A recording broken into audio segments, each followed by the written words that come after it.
So this is the infamous graphic display, which I believe sets it apart from the other samplers and synths from that era. It's very easy to get around, I think, and you'll notice the backlight is gone. You can get replacement ones, but I just got used to it. To be honest. So here's our loop. We're going to bring up the loop points. Yeah, I changed some of the loop points. The editing on this thing is destructive, which means you can't. You change it, you have to save it if you want to get it back. There's no undo. So let's go to voice edit. Define voice just lets us know which voice we're working on.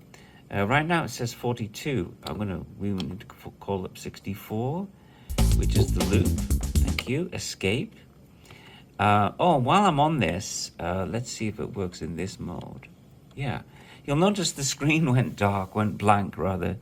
The contrast is set to 0. You see this on eBay sometimes. These machines will come up and it'll say, oh, it works great, powers up, but I can't get the screen to work. And that's because when they power up, the screen contrast is set to 0. At least mine is, and I know a few others that have that. So the trick of to work around that is to hold down display and then use the value slider, and then the screen kind of pops back into life. Now, maybe that, kind of would drive you nuts without the backlight, but I just got used to it. If I know I want some kind of funky loop that is unpredictable, or just that velocity switching I was mentioning, that sounds pretty interesting working with a drummer, it's worth having. So I put up with it, to be honest with you. So create voice, define voice we did. So create voice is their way of editing it. You can truncate. You can also display during truncate as well. So you go to loop. Now we're going to look at the loops. And there's our start times. If you scroll down, there are more menu options below the screen. This is important to know because sometimes some important options are below this line. For example, when you're working with the envelopes, you can copy from the filter envelope to the amplifier envelope just by copying. It says copy, but it's not on the screen. So if you don't know it's there, you won't be able to use that feature.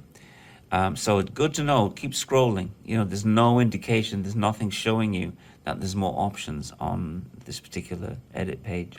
So now that we've got our course time, we can punch the numbers in or just hit display, and there's the waveform right there. And you can see at the bottom, it started at the first loop. Loop 1 starts 121, whatever that, I'm guessing it's milliseconds. I don't know what that 121, I never thought about that. I just go by how it sounds. So we're going to change that start point. The nice thing about this, there's an enter key right here. You can toggle between the start and the end, and there is a cursor that jumps around, and again, it's something you get used to seeing. So I'm going to put the start point of the loop. Right now it's kind of at the end there. You can see as I adjust, it moves. I'm going to put the start point here, just back it off. You can see the peaks quite easily there, and then end, you can see that one flashing.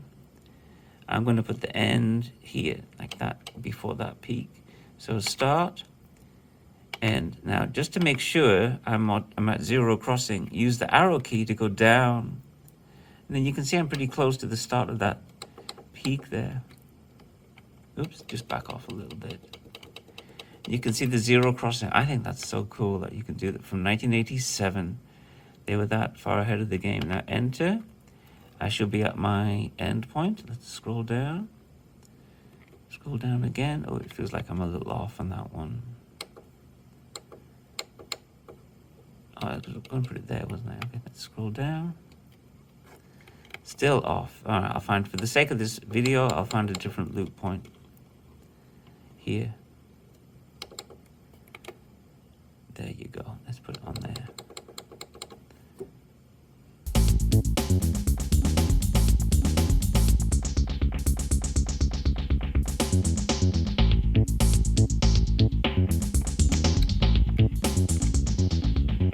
So there you go.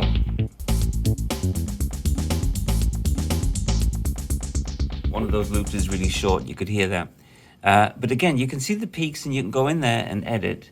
really clearly, and I think it's quick, especially with the zooming. You know, you can really toggle to the start point and zoom down, zoom in rather, go down, down, down, down, down, down, down. And you can see when the cursor is on top of the waveform line, you're at zero crossing. I dread to think, I don't think I am with the end. Let's see how far off I am. Oh, very close. Very close. So, you know, for working with loops or any kind of rhythmic figure, this is a great way to insert loops within that. And you can go backwards and forwards. You know, you can't go backwards, but you can put loop 1 at the front, loop 2 further in. I can do that real quick. Let's just go back to the display. Let's go to loop 3. We'll display that. And we'll get back to the regular resolution. And so what I could do is I can have loop 1 here, loop 2, loop 3, loop 4, and then loop 5, and then loop 6, and then loop 7. And it will jump around, so the loops don't have to be sequential. That's a really nice touch. The envelope shape, I'll just pull that up very, very quickly. You put just right there. And then you have rates and levels. I'm going to have a separate video on rates and levels, but very quickly, if you hit display, you can see, this is super interesting, I think. It's super interesting because it has 8 steps, but you can see step 1 is set to sustain. You go, oh, I don't want it to sustain. I want to use all 8, right? So you can adjust that and get rid of that.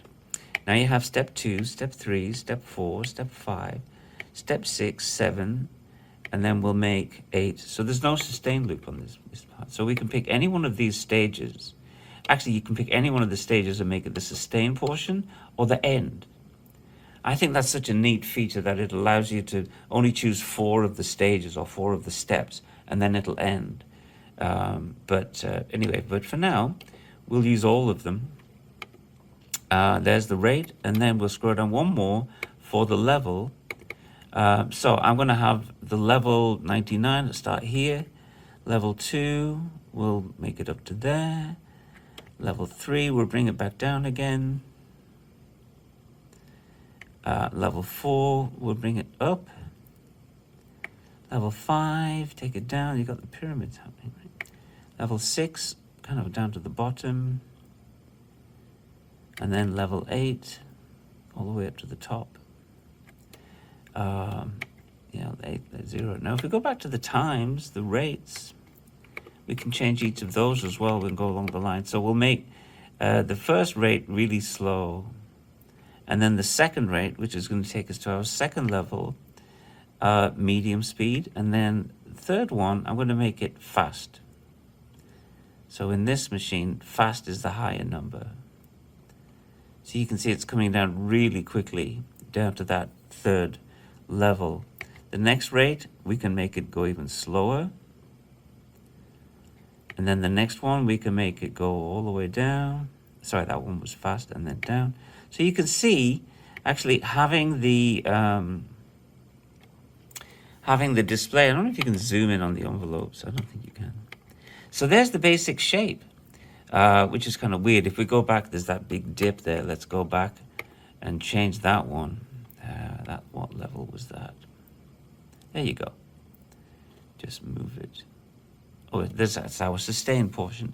So there you see, that is a visual representation of the 8 stages of the envelope, which I think really, really helps when you're working with these complicated ones. Or you could just go to step 2, and I believe you can make that one the end, and then the whole thing goes away.